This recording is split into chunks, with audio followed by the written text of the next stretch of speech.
What's going on, Falcon fan? This is Rotundo coming back at you with another video. So today is Victory Monday. Guys, the stadium was so packed yesterday. Um, I love the crowd. I love how everybody came out and participated. Helped these Falcons get that win.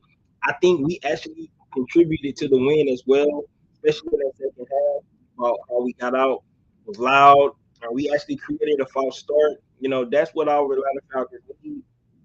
Definitely need to make sure we out there again this weekend for the Green Bay Packers because we know the Packers fan they travel, so it's going to be a little bit more Falcon fans. I mean Packer fans in there than it was than Carolina Panther fans last week. I thought for the most part, Falcons fan kind of we was dominated. The presence yesterday in the stadium, and I love that because for the most, a lot of times in there it'd be like the more of their fans than our fans in there. But yesterday, I could honestly say that we actually had more fans in the stadium than they did. So I love the fact that we went out, we represented the team, we still feel this vibe, and we're going to get into it definitely, we didn't. I didn't think I envisioned game going the way it went, but we want to know Victory Monday. Hopefully, we can have a lot of more Victory Mondays. To go around this season, and it's a great way to get on to start. That's what we needed. We really needed for this team to finally get out the snide, being over 500. For the first time in like what 5 or 6 years. Um, we know this is a new regime. Arthur Smith didn't want to look in the past, and this, you might as well don't look in the past because in reality, this is a new team. You can't go back and look at all of the other teams, old teams that did not get the job done. Our Atlanta Falcons was able to get it done, starting off 1-0. It's actually count twice for us because we actually played a division opponent and we got the win, even though the Saints and the Bucks won as well. It's good that our Atlanta Falcons actually was able to go in the stadium yesterday and pull off the win, despite despite not actually playing, a really good solid game. We're going to go over those some of those numbers in just a minute and talk about the game in totality, what the Atlanta Falcons had. But it's Victory Monday, guys. We got to celebrate. We got to celebrate, and that's what it's all about. We have to celebrate this Atlanta Falcons win 1-0 over 500 for the first time in a long time. So hopefully we can go 2-0 this weekend against a good Green Bay Packers team. We'll talk about that on Wednesday. Make sure you guys come back on Wednesday. We talk about that. But we're going to get into my rundown today. We'll talk about my initial takeaways from the game, what I thought about yesterday, why I was there, after going back and watching the game, my initial takeaways. We'll talk about offense and defense, and then we'll get into the player of the game. So, guys, with that being said, if you have not already, go ahead and please subscribe to this channel. Please hit the notification bell so you know when I drop another video. Hit the like button. So I know you guys out here that talk about. And please share my video on the YouTube universe so more people can come in and hear me talking about these Atlanta Falcons. So, guys, like I said, you know, um, Victory Monday. Hopefully, we can have lots more of these days. Don't come in and talk about what's wrong. Because, one good thing about when you win the way the Falcons won yesterday, just a minute, you win the way the Falcons won yesterday, you can dissect it and be, criticize this and that and everything. But at the end of the day, they actually won a game. So that's why it's really good to come in today and I can break down the game and be critical of this play or critical of, how the Falcons started off, all this stuff. But at the end of the day, right, they got a W. Art Smith said in the press conference, it's better to be 1-0 and fix things you need to fix and dissect the game than being 0-1 and have concerns about what we need to fix.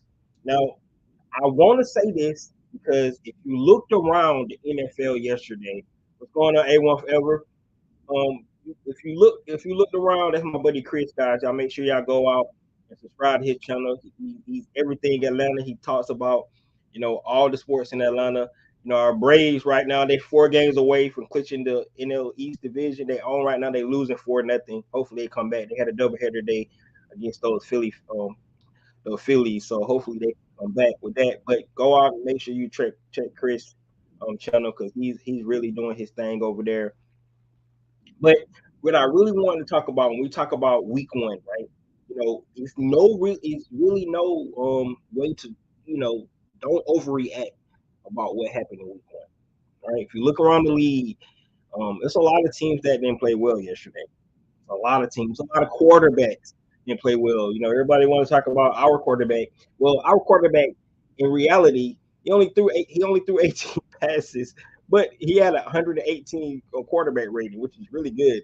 Um, but that could be deceiving, right? 118 quarterback rating, but if you look at the game, you're like, wow, how, right? Because it don't seem like he actually played that efficient as a quarterback. He did complete 83% of his passes, right? He went 15 for 18. But if you look around the league overall, it was a fill out game for a lot of teams, right? And, we had this big discussion, and I know everybody remembered this discussion we had about the third preseason game when the Pittsburgh Steelers played their starters, and everybody had the big quote about how Mike Tomlin said he needs sparring partners and all this, and they was like, "That's what I'm talking about." Well, the Pittsburgh Steelers went out there and put up 3 points. They got mollywopped, right, by the San Francisco 49ers. They played their starters all preseason, right? So like that's why I said there's no science. There's really no science to you know how you get your team ready to play. Because if we looked at what the Pittsburgh Steelers did in the preseason, right, we'd be like, hey, they're gonna come out, they're gonna ball out in the first game. But guess what? In the first game, they looked like they were sleepwalking through the game, right? Looked like they didn't even belong. When we talking about the Pittsburgh Steelers, physical team that usually goes out, plays at NFC North, that goes out and punch guys in the mouth. They didn't look like that yesterday, right? So it's more than one way to do it, but we're not going to overreact on how the Pittsburgh Steelers play. We're not going to overreact that Joe Burrow threw for 82 yards yesterday. It was inclement weather, but just signed a big, huge contract, and he threw for 82 yards. Right? We're not going to overreact that the Dallas Cowboys, beat the brakes off the New York Giants and put up a 40 burger, but their defense and their special teams did that. They really won their offense. So, all the storylines to start the season. But guess what? When we talk about our Atlanta Falcons, we talking about 1-0, winning the division. So we're number 1 in the division right now because we already got us a win in the division. Other 2 teams, they was able to win as well, but they did not play teams in the division. So um, that's what I'm talking about. All right, so let's get into my first topic today, and like I said, guys, this is my initial takeaways of this game. And for me, in reality, my initial takeaways is really what I just joked about. It actually looked like, right? It actually looked like the Atlanta Falcons hadn't played a lot in a long time. They hadn't played football since last season. That's what it looked like in the first half. That's my initial takeaways. I felt like from a defensive standpoint, for all the new guys coming together, of course they did a lot in training camp, all that stuff, but it seems like they hadn't played in live snaps for a while. So that first half, I think the Atlanta Falcons really looked that way, and you could tell that after halftime they kind of got it together after they went and did adjustments and seeing how the Panthers was going to play them. But that first half, it really, really, really, like I said, my initial takeaways. So then you start thinking, you're like, well, maybe the Falcons probably should have played some preseason snaps to get in rhythm and things like that, right? So we can start having this conversation again. Then come back up again with like, well, maybe they would have played in preseason, maybe they would have had the rhythm and things like that. But like I just said, Steelers did do that, and it didn't help for them. So never know. You would never know if they played, every preseason game, played, 5 quarters in the preseason. How would they come out and look? but it did to me, you know, from a game plan standpoint, what the Falcons wanted to do. Um, Arthur Smith mentioned that they wanted to be, balanced across the board. We definitely did. We're not able to see that. So, from an Atlanta Falcons standpoint, and my initial takeaway from the game is that um, they wasn't ready to play, and not that they wasn't ready to play. They just hadn't had a lot of snaps. It took time for them to get in the game. So that first half, I'm gonna chalk it up to their 4 preseason snaps that they needed to get. Right. That's what I'm gonna take from that first half of the game for the Atlanta Falcons from a defensive and offensive standpoint. And if you look at it going into the half 10-10, I can live with that. Definitely wasn't satisfied with the way the Atlanta Falcons came out yesterday. Um, really was disappointed because I was so hyped about seeing both sides of the ball really come out and fire on all cylinders. But it's 17 game season, first game of the season. Last time they played that many snaps was last January, right? So um, I guess I figured it was going to take time for the Atlanta Falcons to get it together, but you know I love the fact that it still worked out for them in the end. But my initial takeaways is that they was they just didn't have it in that first half, and it really showed in the score. Um, they put up 10 points on the offensive side of the ball, and they only gave up 10 points on the defense side of the ball, which we'll talk about defense in a minute because that's all the points they gave up the entire game was those 10 points, right?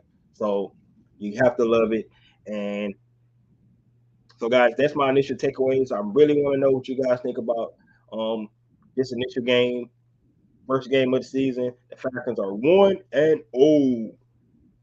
All right, let's get into the offensive side of the ball, and I think that's pretty much what most people want to really talk about and focus on today is the offensive side of the ball for these Atlanta Falcons and some of the things that they were not able to actually accomplish in that game. And I'm going to go over some of the stats real quick just to highlight how anemic our offense side of the ball was for these Atlanta Falcons. It really was pedestrian, to say the least. The Atlanta Falcons actually went 2 for 10 on third down. And if you guys remember my keys to victory um, on the offensive side of the ball, one of my keys was definitely be efficient on third down, right? That's the money down in the NFL. And the Atlanta Falcons definitely was not able to achieve that whatsoever. So that really was a big letdown for our Atlanta Falcons yesterday. Um,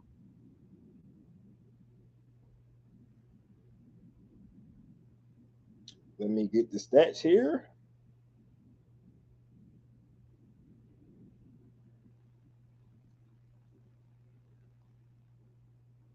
All right, here we go, guys.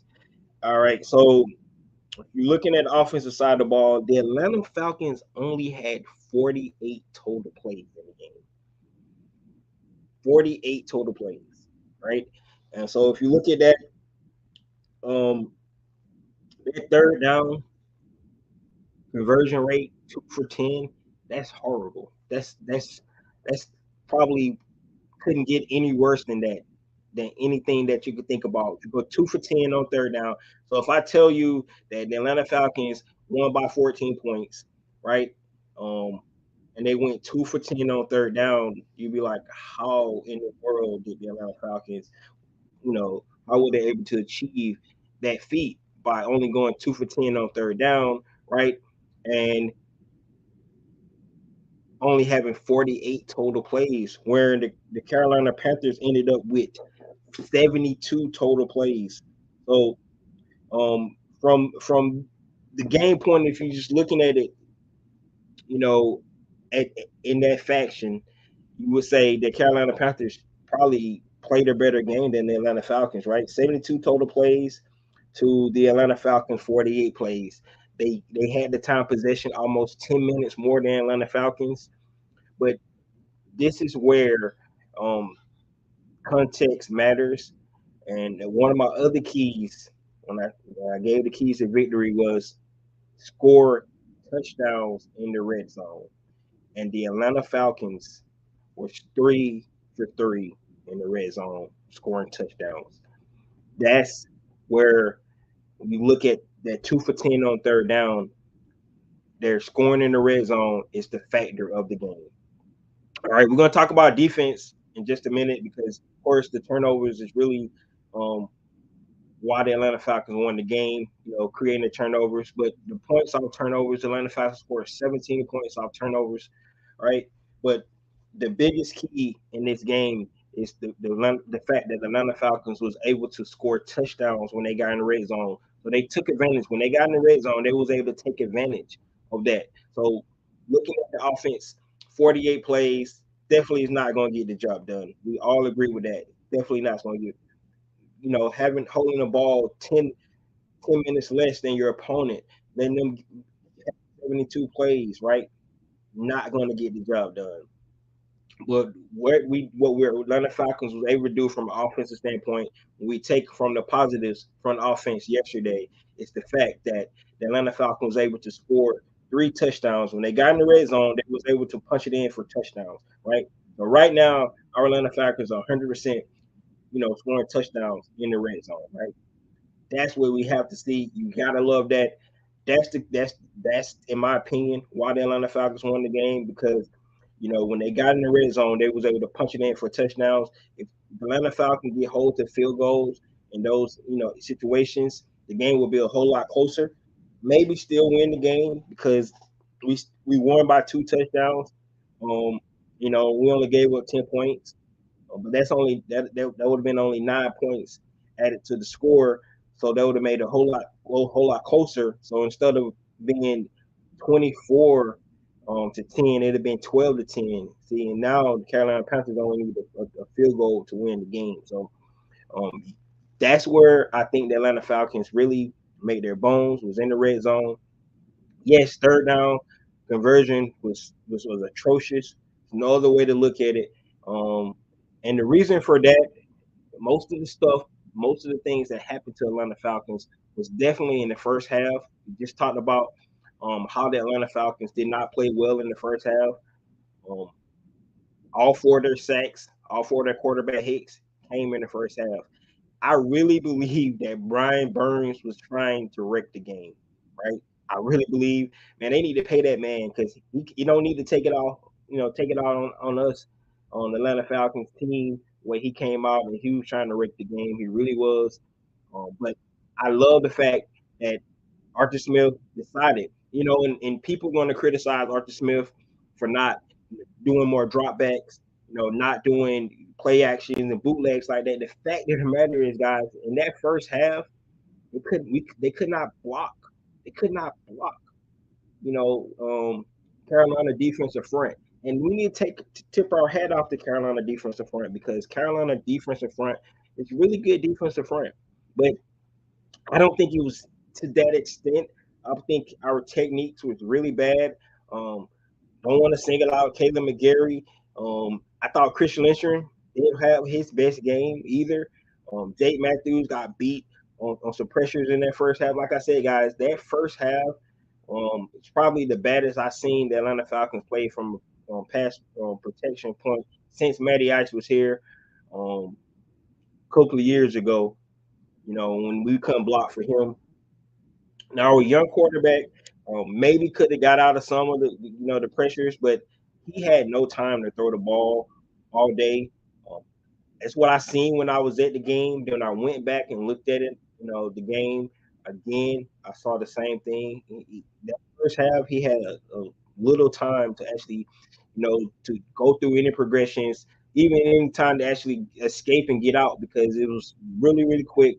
Um, I counted one time he dropped back. It was 1-2, and they was on his head. So I really believe that first half was indicative to this entire game. If you look at the way the Atlanta Falcons numbers look, when I look at that 2 for 10, and I look at um, you know the lack of passing yards that Atlanta Falcons had, um, it contributed totally in the first half because what Arthur Smith decided to do in the second half offense was go away from the passing game because it was not working. So what he decided to do was go with what was working, and that was utilizing our running backs, right? Utilizing Tyler Algier, utilizing Bijan Robinson, and those guys was really effective. If you look at on one of the stats that Torrey McElhaney mentioned that they had 70% of the touches. Um, those two guys of our Atlanta Falcons offense yesterday, and they're just smart coaching, right? Um, if they can't stop it. Keep going to that well, right? Yes, we want to see them pass for more yards. We want to be more balanced, but you have to go where it was working because that's what you're trying to do is get the win, and that's what Arthur Smith ended up doing. And with this offense, that's exactly what he started to do.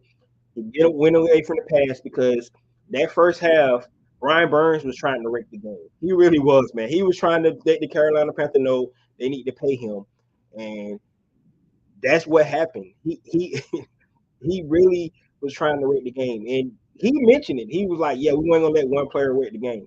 I mean, he caused a fumble. Right, Des Murder got it back. He had a tackle for a loss. He had 7 tackles. They had 4 sacks in that first half, and they had 7 hits on the quarterback just in the first half alone. So they really tried to come out and be intentional about not making Desmond Ritter have any time to go through progressions.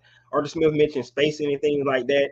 Um, I couldn't tell you, right or wrong on that because I couldn't even see who was open because when you're looking at the game, um, you're looking at that pocket, it was collapsing real quick for Desmond Ritter.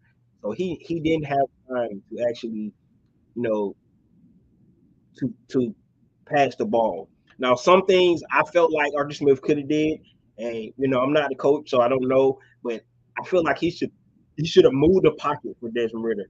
Maybe he should have did some bootlegs, um, things like that to get Desmond Ritter out the pocket because they weren't blocking. So, like I said, I don't know if he's considered that or whatever this case was, but it did not happen in the game yesterday.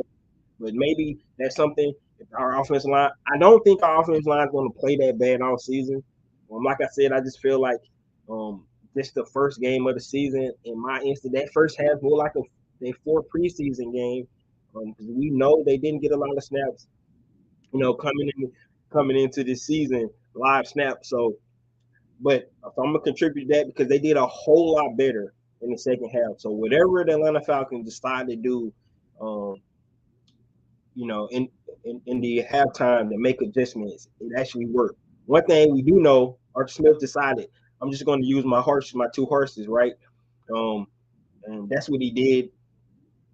So that's where we at on offense. So I'm going to talk about Tyler Algier and Bijan and that dynamic duo, the way they contrast the running style. Um, Bijan is not small by no means. He's not small by no means. And he's about 220 pounds. Tyler Algier about the same, but they built different. They run different. And you can tell the contrast. You can tell Bijan smooth, slick when the way he runs the ball. His suddenness. Like I said, that deadlift, his touchdown.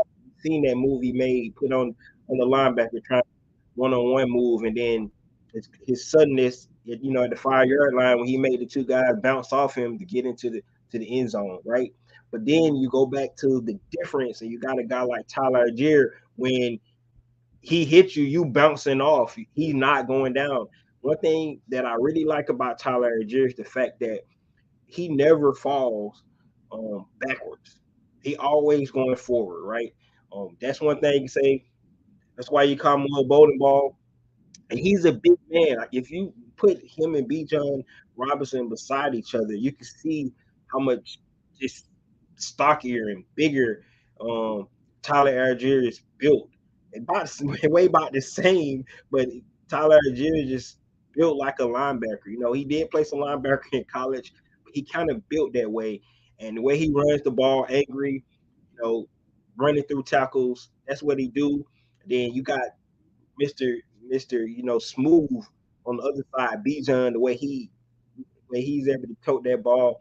Those guys were really, really dynamic yesterday. And Arthur Smith decided to just lean on those guys, and that's what happened to the win. The scary thing is about that is that Cardell Patterson did not play yesterday, and I think they can even be better than they was yesterday. I can see the Green Bay Packers looking at the film and like, man, those two guys, that two-headed monster is going to be a problem for a lot of people in the league this year. And you know, if we want to say anything about the offensive line yesterday, their run blocking didn't didn't fall off from last season. That's where it is at. That run blocking is still dynamic. We still able to create holes for our running backs. Um, so that's what I really liked about it. Bobby says, so Ricondo, you got it right about Ritter. Yeah, man. One thing about Desmond Ritter too, you know, I, we still have to acknowledge this, right? That that was just fifth NFL start in the league, right? I know he's going into his second season, but that was just really his fifth NFL start.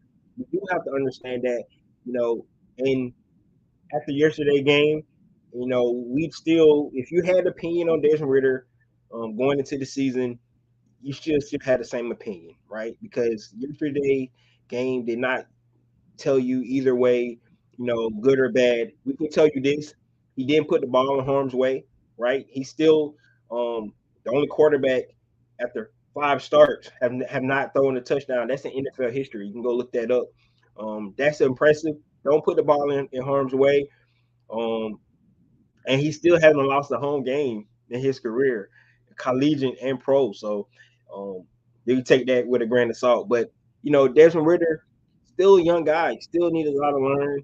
Um, I love the shot he took to give KP a shot to catch that rock.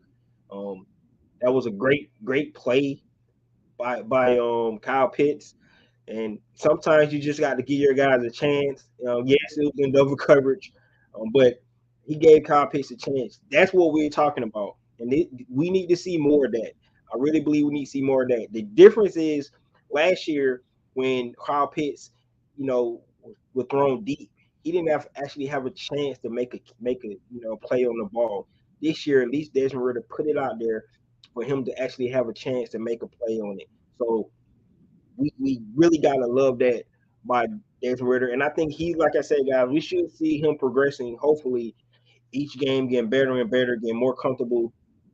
We got to be able to get um Drake London. Drake London had no catches, right?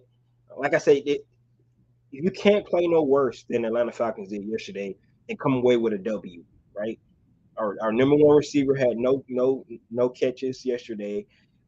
Kyle only had 2 catches. Jonnu Smith didn't touch the ball. Matt Hollins looked really good. I think he's going to be a solid number 2 for us. But um, the passing game was anemic, guys. It really was. So if you want to take any away from yesterday's game from offensive standpoint, is that the running game is still solid. Tyler and Bijan is really, really, really, really going to be a problem for this league. And if we can get that passing game going like we talked about all season, this team can really be something really special to watch on the offensive side of the ball. It starts up front. I felt like the offensive line, contributed to a lot of that yesterday, especially in the first half. I mean, they got 4 sacks on the Atlanta Falcons yesterday. They all happened in the first half. So whatever adjustment the Atlanta Falcons made, in that second half, it really paid dividends. So hopefully they can start off that way. What they did in the second half, you know, start the game off on Sunday with the Green Bay Packers right away. That's what we definitely want to see.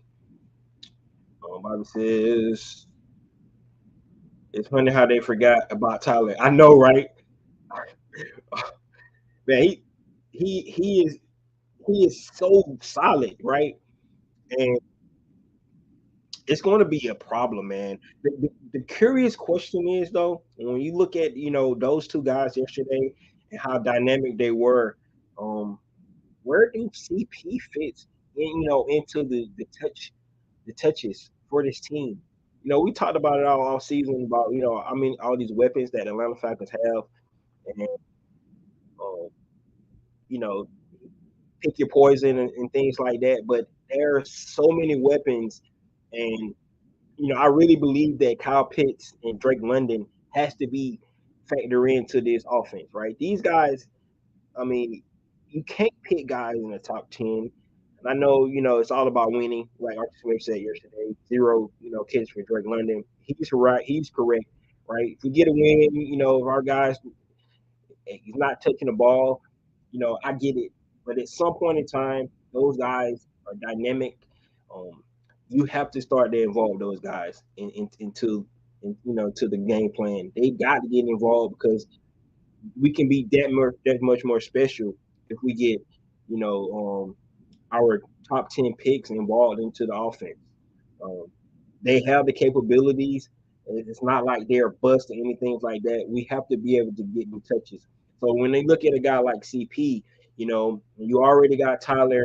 You don't want to take touches away from him because what he did yesterday alone just shows you that what happened last season was not a fluke. Then bring a guy like Bijan, and you can just imagine how much better he's gonna get, throughout this season. Um, you don't want to take touches away from him. So when you bring a guy like CP in, where he's going to factor into the game plan. That's going to be interesting. Good problem to have, for the Atlanta Falcons, because they got so many weapons.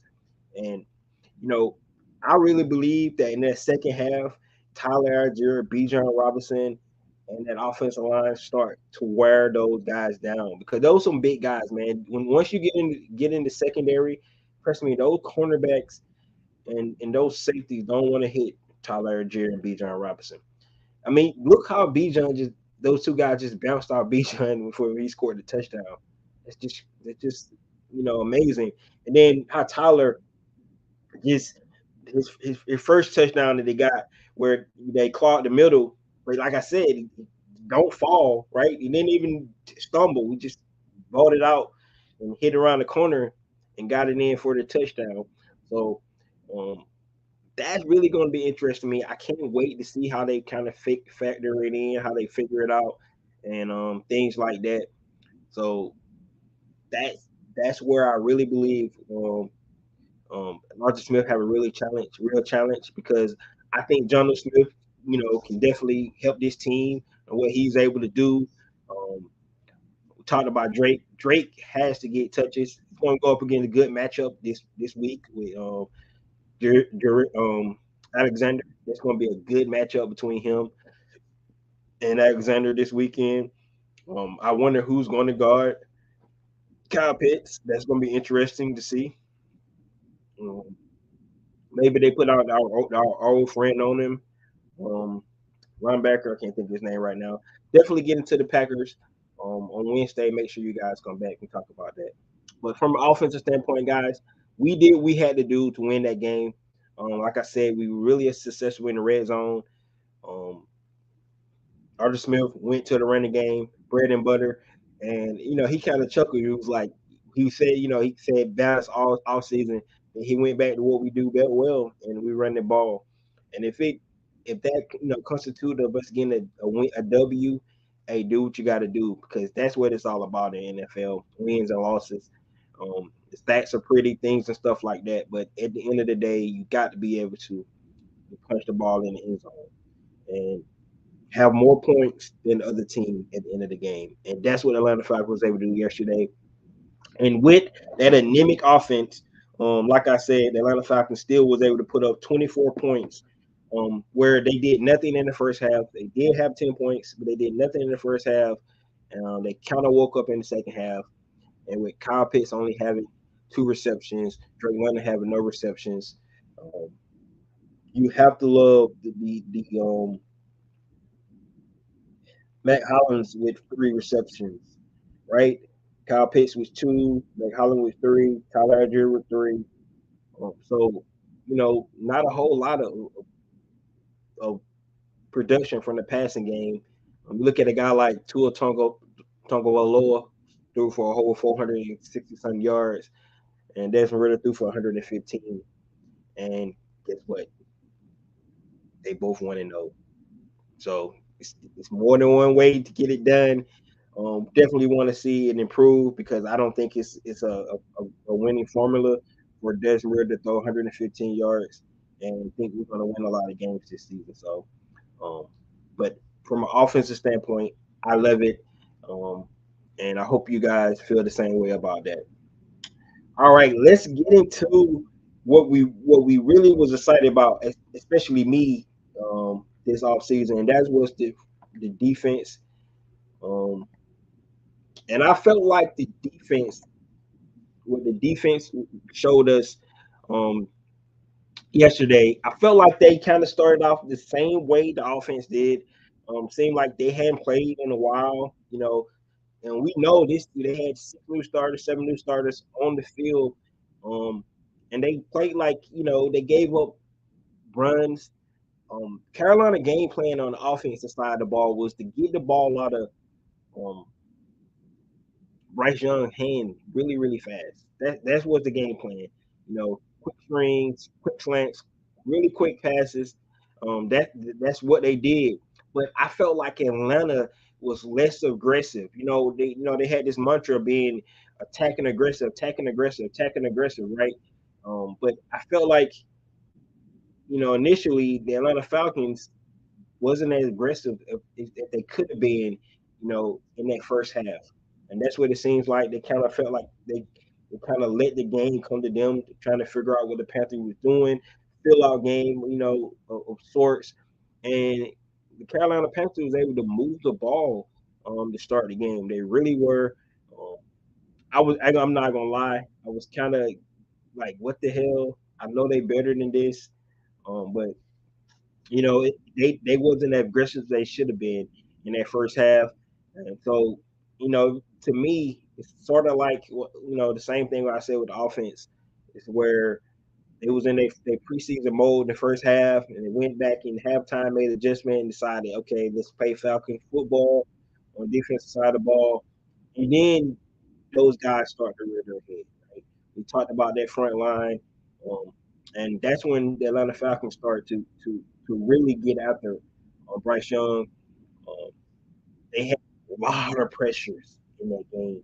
I know it don't look like it because they only had 2 sacks. They hit the quarterback a lot of times yesterday. Grady really, really was back there. Amayada was back there. Carter was back there. Calais almost had his 100th sack. He almost got his 100th sack, but Bryce was able to get away, and throw the ball away. But you know, I love what the defense was able to do in the second half. It was just tremendous.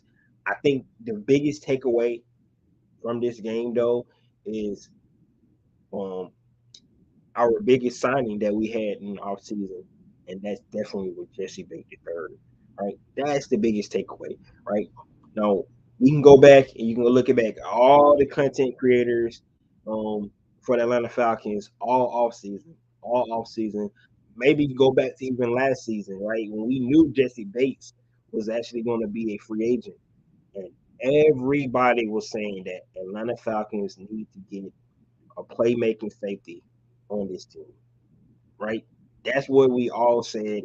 And Atlanta Falcons' first big free agent signing of the offseason was going and get Jesse Bates the third. And yesterday, guys, it paid dividends tremendously for this team, right? We just talked about how anemic the offense was in the first half, throughout the game, but Jesse Bates delivered for us yesterday.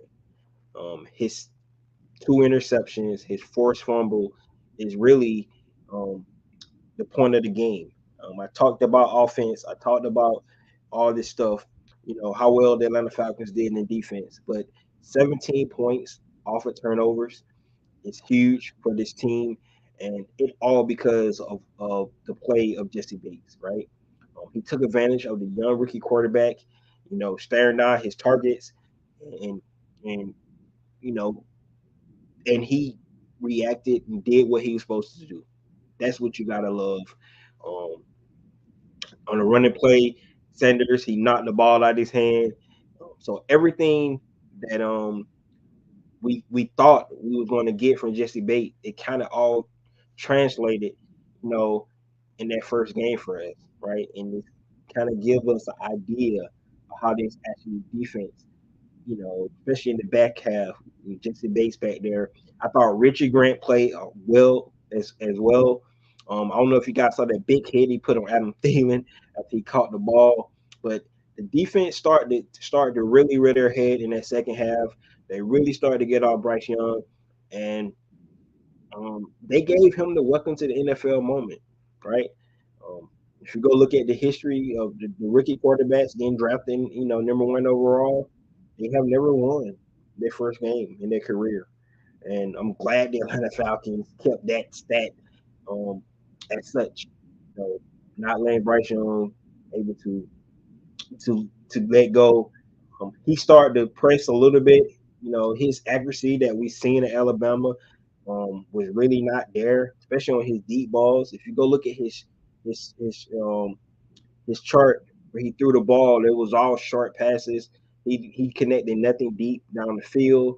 And every time he tried to go, you know, in the middle, Jesse Bates was there, Richard Grant was there, made huge plays on the ball, and I believe, you know, when we get more chemistry from a defensive standpoint, when those guys start to learn um, those blitz packages that they start to implement on that second half and get out there, Rice, they're going to really really be something special to watch. You can see Troy Anderson starting to get it. Um, he had a sack yesterday.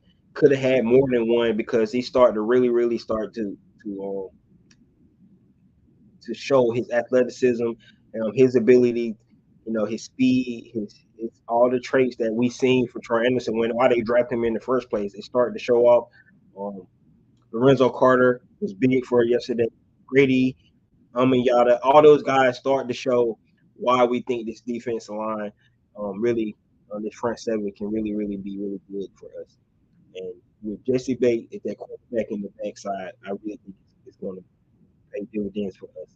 But the reason the Atlanta Falcons won this game is because of Jesse Bates, um, and then the way that defense really stood up in the second half and started to get after Bryce Young.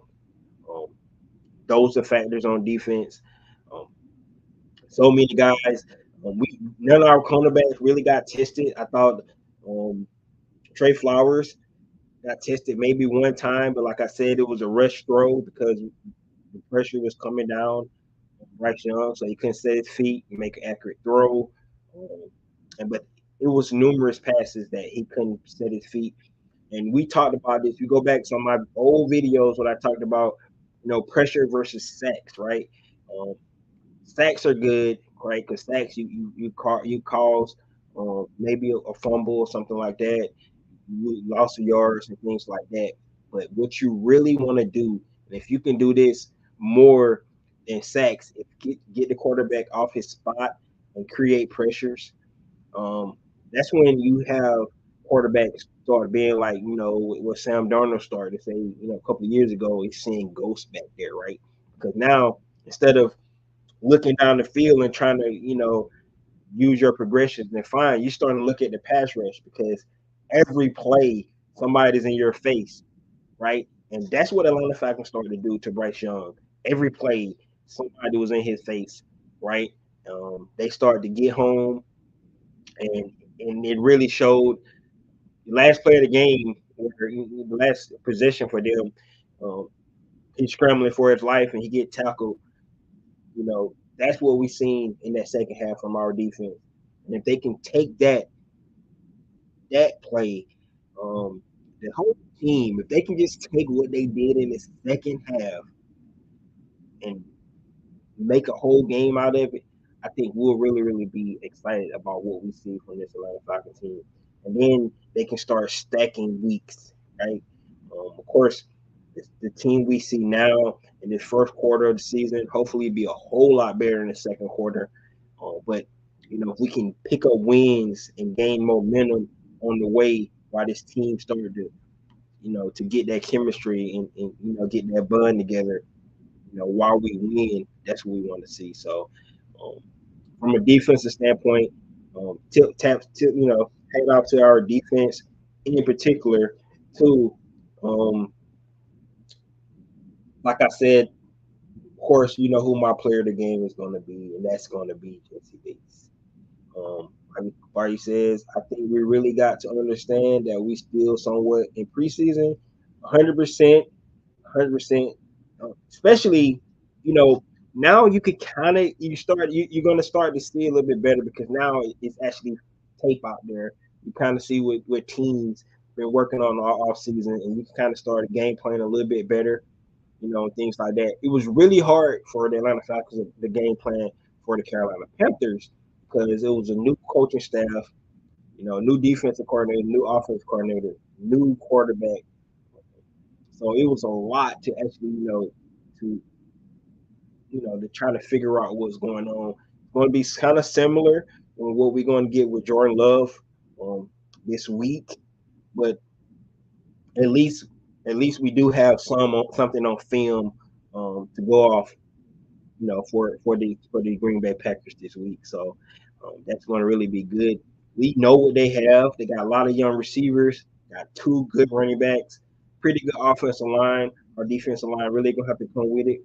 They also have a good defensive front, pretty good defense as well. So some of the same things the fact the Falcons had issues with on this past game, they're gonna have some of the same situations. Um, yes, Bright. Jordan Love only played. This is only his second start in his career. However, he's been in the league 4 seasons, so I don't think he's going to be as jittery and as shell shocked as a guy like Bryce Young was in his first overall start. But um, still, his inexperience. Hopefully, we can take advantage of that because he only has played, um, you know, 2 starts in his entire career. Yes, defense, but praise the red zone. Yes, yes, it's all about we 100% in the red zone already, guys, in this season. Um, and if you go back, one thing everybody want to criticize Arthur Smith, his play calling and things like that. Um, and that's warranted, especially yesterday, how bad the offense was yesterday. But um, when his last 2 seasons in Tennessee, he was 1-2 in the red zone in those 2 seasons. So he does has the ability to draw up good plays in the red zone. Um, and with our personnel, we can continue to be, over 70% in the red zone for the season. I think it's going to bode well for this Atlanta Falcon team. So I agree with you 100%. Um, we're going to go to my last point here.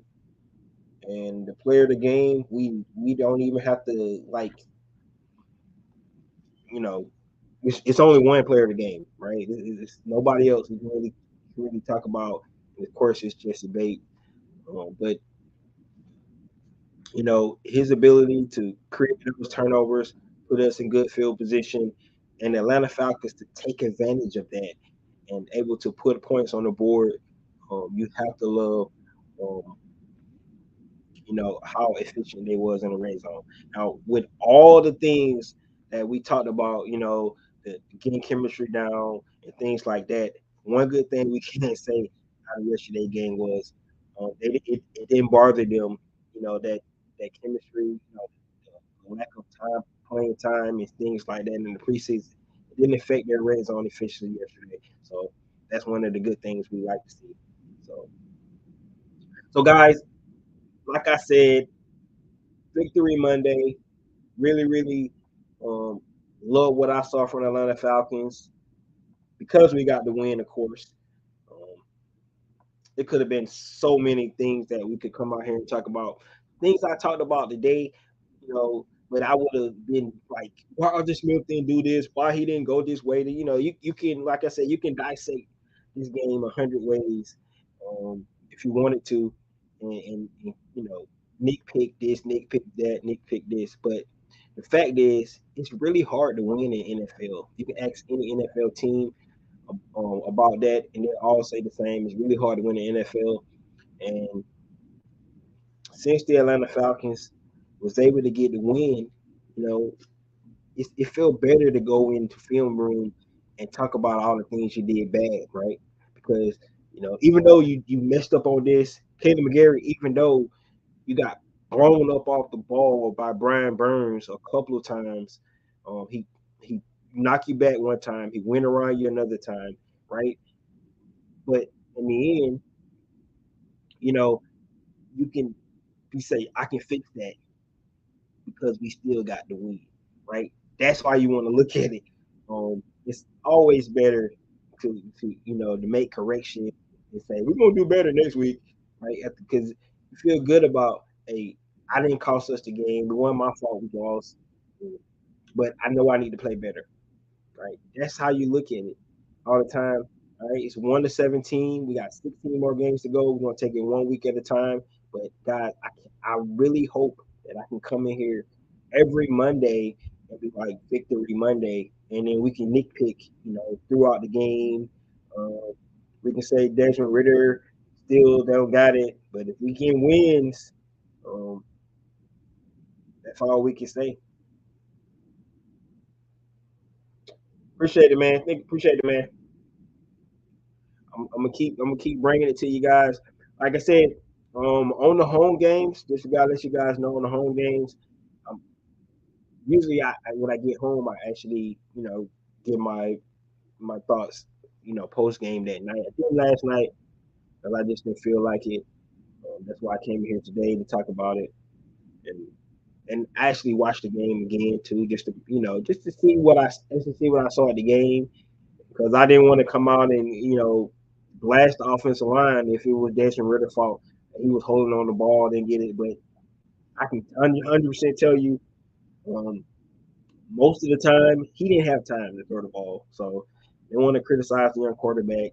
You know, um, offensive line just didn't play well. Art Smith said it was a lot of more factors, spacing and things like that. But hopefully they get it fixed, play a whole lot better um, in this game. And guys, one last thing I want to say is shout out to the fans, all the fans that was there. We really showed out yesterday. Actually got hoarse because I was screaming so loud. Defense, you know, really pumped up about how they Atlanta Falcons played. This is signing year. Everybody came to the game, and that's all we asked for. Let's keep it going. Let's pack it again this Sunday against those Green Bay Packers. We know they fans travel, so we need to come in loud with all their cheese hats and crap like that. So this is your boy Ricondo coming back at you with another piece.